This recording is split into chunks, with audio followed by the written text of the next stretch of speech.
They laughed at it. They called it reckless. Some even said it was suicide disguised as courage. Deep inside the German U-boat command, there was a growing belief that certain captains were pushing the limits of survival far beyond what steel, pressure, and human nerves could tolerate. And yet, beneath the Atlantic, one submarine was quietly rewriting the rules of underwater warfare. Imagine being trapped inside a steel tube, hundreds of meters below the surface, while the ocean presses in from every direction like a living weight. No windows, no escape, just darkness, sweat, metal groaning under pressure, and the distant sound of enemy ships circling above. This is not a simulation. This is not theory. This is the reality faced by the crew of U-505. What you are about to hear is not a legend, not an exaggeration, but a documented case that shocked both sides of the war. A submarine that repeatedly ignored official doctrine, a captain who chose depth when everyone else chose caution, and a series of attacks so intense that Allied escorts were convinced they had destroyed their target, unaware that it was still alive, sinking deeper, silent, and waiting. Before we continue, if this kind of real, hidden history fascinates you, subscribe to the channel, leave a like, and write a comment sharing what surprised you most about submarine warfare. Your interaction keeps these stories alive. U-505 was not supposed to survive the way it did. German naval doctrine for submarines was strict and clear. Dive limits were calculated carefully, based on hull integrity, pressure tolerance, and the mechanical limits of valves, seals, and rivets. Commanders were trained to respect these limits because exceeding them meant catastrophic implosion, death in milliseconds, and no chance of rescue. But U-505 did not respect these boundaries. From its early patrols, the submarine began adopting dive profiles that made seasoned officers uncomfortable. Longer submersions, slower ascents, and most controversially, deeper dives than officially recommended. Inside command circles, this behavior was whispered about with concern. Some saw it as unnecessary risk. Others viewed it as a dangerous habit that could cost the entire crew their lives. The ocean does not forgive mistakes. At extreme depths, steel bends, pipes leak, bulkheads creak, light bulbs shatter, eardrums ache.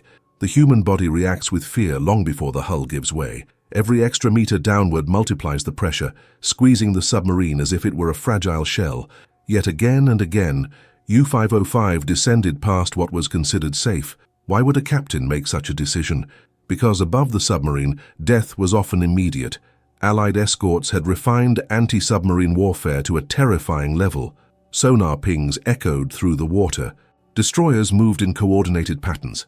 Depth charges were dropped in calculated spreads, designed not just to hit, but to crush morale and force submarines to surface. For most U-boats, the standard response was predictable. Dive to a safe depth, maneuver quietly, hope the escort made a mistake. U-505 did something else. When the first explosions thundered through the hull, shaking tools loose and throwing men against bulkheads, the order was not to level off. It was to go deeper. Deeper than doctrine, deeper than comfort, deeper than many believed possible. Depth charges detonated above, sending shockwaves through the water like underwater earthquakes. Gauges trembled, valves screamed, paint flakes drifted through the air like snow. Men held their breath as the pressure hull groaned, each sound raising the question no one dared to speak aloud. Would this be the dive that went too far? Above them, Allied escorts listened carefully. Sonar contacts faded. Explosions echoed. Oil slicks sometimes appeared. Debris floated to the surface. To the crews of those ships, it looked like victory. Another enemy submarine destroyed. Another threat eliminated. They logged the kill. But far below, U-505 was still descending. Silence became its greatest weapon. Engines were cut. Movement was minimized. Every man froze in place, knowing that even a dropped wrench or a careless step could betray their position. Time stretched unbearably. Minutes felt like hours. Oxygen grew stale. Carbon dioxide thickened the air. And still the submarine remained intact. What the escorts did not realize was that their depth charges were exploding far above the true position of the U-boat. The deeper U-505 went, the more the pressure waves weakened before reaching it. The very depth that terrified German officers was now absorbing the violence meant to destroy it. This was not luck. It was a calculated gamble, repeated under fire. Each escape reinforced the belief aboard U-505 that survival did not come from obedience, but from daring.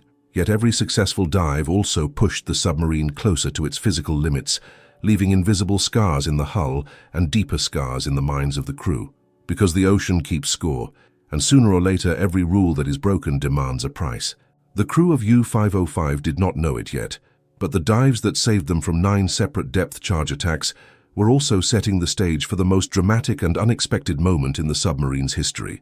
And when that moment arrived, it would shock the world above the surface. The deeper U-505 descended, the more it drifted into a realm where theory no longer applied. German naval engineers had calculated maximum depths based on ideal conditions, fresh hulls, and short exposure times. What they never truly accounted for was repetition. Stress layered upon stress. Metal that survived once did not emerge unchanged.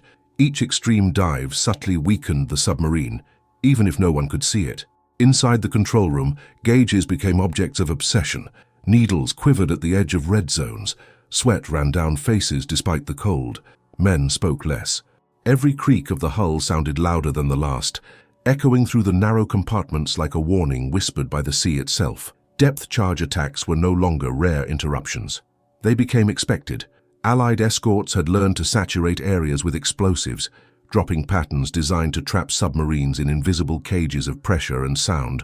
The goal was not always to destroy, but to exhaust, to force mistakes, to push crews into panic. During one such attack, U-505 endured hours beneath the surface. Explosion after explosion rolled across the hull, each one a reminder that escape routes were closing. Light flickered, batteries drained. The air grew heavy with the smell of oil, sweat, and fear. Still, the order was the same. Go deeper. The captain understood something many others did not. Depth was not just distance from danger. It was distortion. Sonar accuracy degraded with depth. Temperature layers bent sound waves, and pressure waves from explosions lost their lethal force as they traveled downward. At extreme depths, the ocean itself interfered with the enemy's weapons. But this advantage came with a terrifying cost. At one point, a valve began to leak. Not a dramatic rupture, just a thin stream of seawater spraying into the compartment like a warning finger. Sailors rushed to contain it, knowing that even a small failure could cascade into disaster. Another meter down, and that leak might have become a fatal tear. The crew did not need speeches to understand the stakes. They lived them. They slept beside them. They breathed them. Hours passed. Then silence. Above, Allied escorts listened and heard nothing. No engines, no propellers, no movement. Sonar operators adjusted their equipment, swept wider arcs, dropped more charges, then fewer. Eventually, fuel consumption and mission priorities forced a decision. They left. In their reports, the attack was marked as successful. Probable destruction. Oil observed. Contact lost. The ocean, once again, had been declared victorious. Far below, U-505 remained motionless long after the last explosion faded. The crew waited, counting heartbeats, conserving air. Only when the captain was certain that the hunters were gone did the submarine begin its slow, careful ascent. When it finally surfaced hours later, the damage became clear. Equipment shaken loose, cracks in fittings, men exhausted beyond words. Survival had come at a cost that could not be ignored. Back at command, reports of these dives caused unease. Officers questioned the wisdom of such tactics.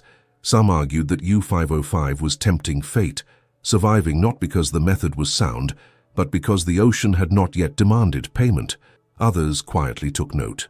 If deeper dives worked even once, could doctrine be wrong? The German submarine force was under immense pressure. Losses were mounting. Allied technology was improving faster than expected. Every patrol felt more dangerous than the last. In this environment, success stories mattered, even controversial ones. Yet U-505's reputation grew darker as well.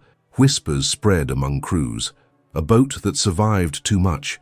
A submarine that angered the sea. Superstition crept in where certainty failed. Some sailors believed that each escape was borrowing time that would eventually have to be returned, and the captain knew this better than anyone. Because each time he ordered the submarine deeper, he was not just challenging Allied weapons, he was challenging physics, steel fatigue, human endurance, the thin line between survival and implosion. The 9 depth charge attacks that U-505 evaded were not identical. Each one tested a different weakness. One threatened the hull, Another drained batteries to dangerous levels.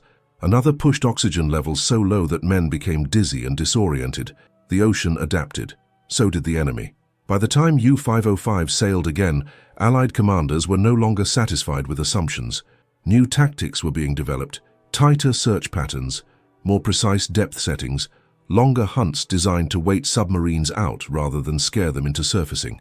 The margin for error was shrinking. U-505 would soon discover that surviving by going deeper did not mean the danger was fading. It meant the next encounter would be even more unforgiving. And when that encounter came, it would not unfold according to anyone's expectations.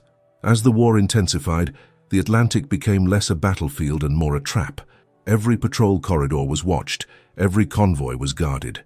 The freedom submarines once enjoyed was gone, replaced by a relentless contest between detection and evasion. For U-505, this meant that every mission now carried the weight of inevitability. Another hunt was coming, another descent into the dark. The crew sensed the change before the orders reflected it. Allied escorts were no longer rushing attacks. They were patient.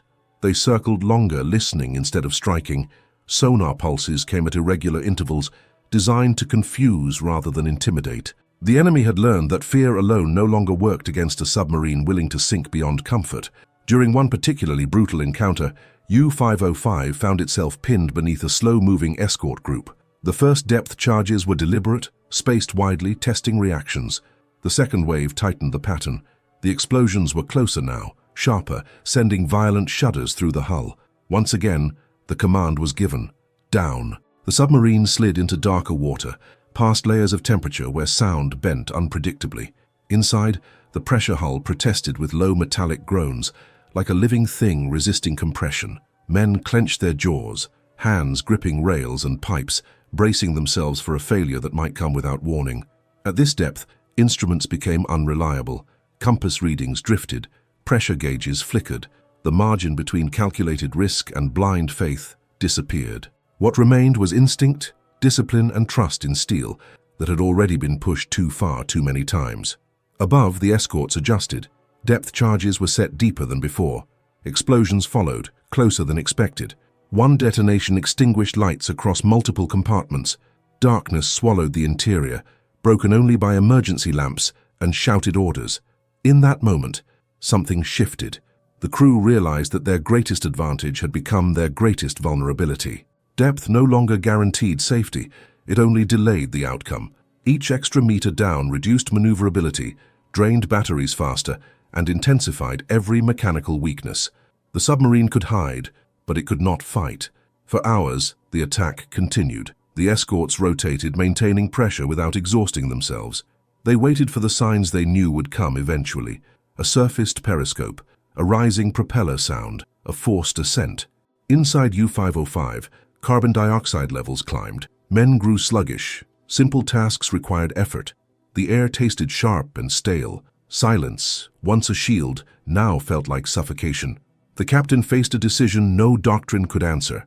Stay deep and risk collapse from within, or move and risk detection from above. He chose movement. Engines restarted at minimal speed. The submarine crawled laterally, changing depth in small increments, trying to confuse sonar returns. Every maneuver was calculated to leave the faintest possible trace. It was not escape. It was survival measured in minutes. Then came another explosion, closer than any before. Tools flew. A pipe burst. Seawater sprayed violently into the compartment, forcing emergency seals to be engaged. The crew reacted instantly, training taking over where fear threatened to freeze them. The leak was contained, but the message was clear. The submarine had reached its limit. Above, the escorts sensed something different. Sonar contacts flickered. Movement was detected. Not enough to pinpoint, but enough to confirm the target was still alive. The hunt intensified. U-505 descended one last time, pressing against the deepest margin it dared to approach. The hull screamed in protest. Every man aboard understood that this depth could not be held long, and yet once again the depth charges exploded just far enough away. Minutes passed, then more. Slowly the attacks lost rhythm. Escorts peeled away one by one, reassigned to other threats. Fuel and time dictated the end of the pursuit. Against reason, against probability, U-505 survived again. When silence returned, It felt unreal. No one celebrated. No one spoke. Survival no longer brought relief, only a deeper exhaustion. The crew understood that something fundamental had changed. Their methods still worked, but barely, and each success made the next attempt more dangerous. When U-505 eventually surfaced under cover of night, the damage was undeniable. Structural stress had accumulated. Systems were compromised. The submarine was alive but wounded. Back in port, inspections revealed what many feared. The hull showed signs of fatigue. Components were replaced, reinforced, patched. Engineers worked silently, aware that they were repairing not just metal, but a philosophy of survival that balanced on collapse. Command scrutiny intensified. The submarine's record was undeniable, but so was the risk. Some argued that U-505 should be reassigned, withdrawn, or even retired. Others believed its experience made it uniquely suited for the increasingly lethal underwater war. The decision would send U-505 back to sea, and this time the encounter waiting for it would not end in disappearance beneath the waves. It would end in daylight. The return to sea carried a different weight this time. The crew of U-505 no longer believed in invincibility, only in postponement. Every repair done in port felt temporary, every reinforced seam a reminder that steel remembered pressure, even when men tried to forget it. The Atlantic awaited them unchanged, indifferent to what the submarine had endured before. The patrol began quietly, too quietly. No convoys appeared where intelligence suggested they should be. Radio traffic was sparse. The ocean felt empty, and emptiness in wartime was rarely a good sign. When the first sonar ping arrived, it cut through the silence like a blade. There was no panic, no rush. The crew reacted with the calm precision born of repetition. Dive alarms sounded. Valves opened. The submarine slipped beneath the surface once more, descending into the familiar darkness that had become both refuge and threat. This time, the escorts did not rush their attack. They tracked.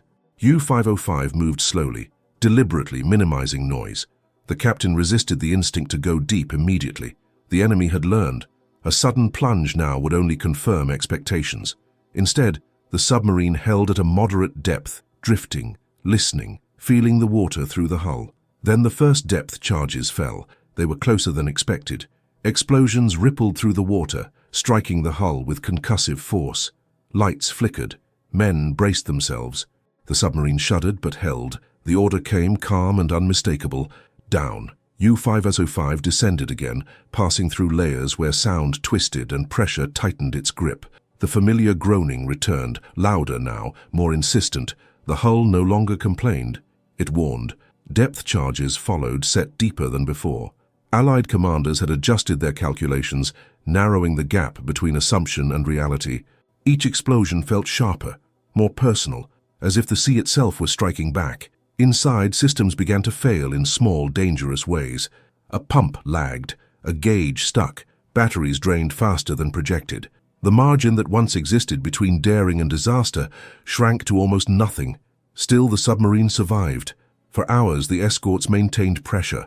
They circled patiently, rotating ships, conserving resources. This was not an attempt to frighten the submarine into surfacing. It was an attempt to exhaust it completely. Air quality deteriorated. Men's thoughts slowed. Commands had to be repeated.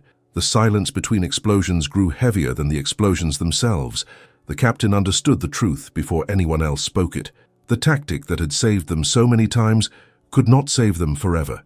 Depth no longer promised escape. It only delayed the inevitable. Then, abruptly, everything changed. A mechanical failure rippled through the submarine, subtle at first, then undeniable. Control became sluggish. The boat responded seconds later than it should have. Those seconds felt endless. Above, sonar contact sharpened. The escorts closed in.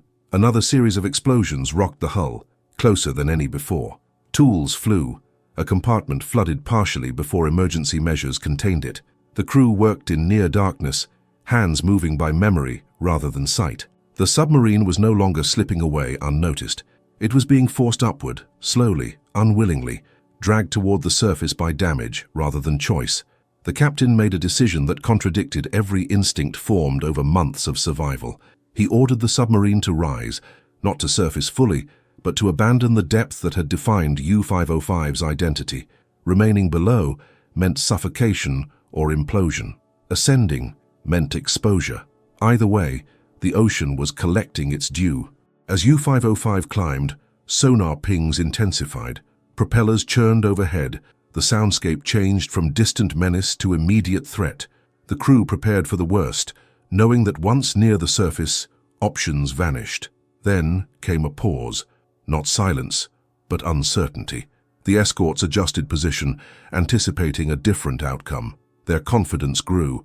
This time, the submarine was not disappearing beneath them. It was coming up. And for the first time in its long struggle beneath the Atlantic, U-505 could no longer rely on depth to save it. What followed would defy every expectation formed by years of underwater combat. The ascent felt slower than any dive that had come before it. Every meter upward stripped away the illusion of safety that depth had provided for so long. The pressure eased, but the danger multiplied. U-505 was emerging into a realm where steel and silence no longer ruled. As the submarine neared the surface, the sounds of the enemy became unmistakable. Propellers churned the water above. Orders echoed faintly through the hull, carried by vibrations in the sea. The escorts knew now. This was not another false kill. The target was alive, damaged, and rising. Inside U-505, the crew prepared for contact. Some men secured equipment. Others braced at their stations, faces pale, eyes fixed on gauges and valves that no longer inspired confidence. Months of surviving by going deeper had not prepared them for this moment. When the submarine finally broke the surface, daylight flooded compartments that had lived in darkness for hours. Almost instantly, gunfire erupted. Allied ships opened fire, shells striking the water around the U-boat, sending columns of spray crashing onto the deck. The captain knew the truth immediately. U-505 could not fight its way out. It could not dive again. The batteries were depleted. The hull was compromised. The depths that had once saved them were no longer an option. He gave the order to abandon ship. Explosives were set. Valves were opened. The crew rushed to escape hatches as the escorts closed in, weapons trained, prepared to finish the kill they believed had eluded them so many times. Men leapt into the sea, surrendering themselves to cold water and captivity rather than steel and pressure. What happened next stunned the Allies. U-505 did not sink. The charges meant to scuttle the submarine failed to destroy it completely. As Allied boarding parties approached, they realized the impossible.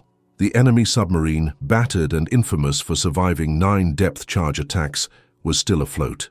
For the first time in the war, the United States Navy captured an enemy submarine at sea. Inside, they found the scars of rule-breaking survival, bent metal, patched systems, evidence of dives that had gone far beyond what doctrine allowed.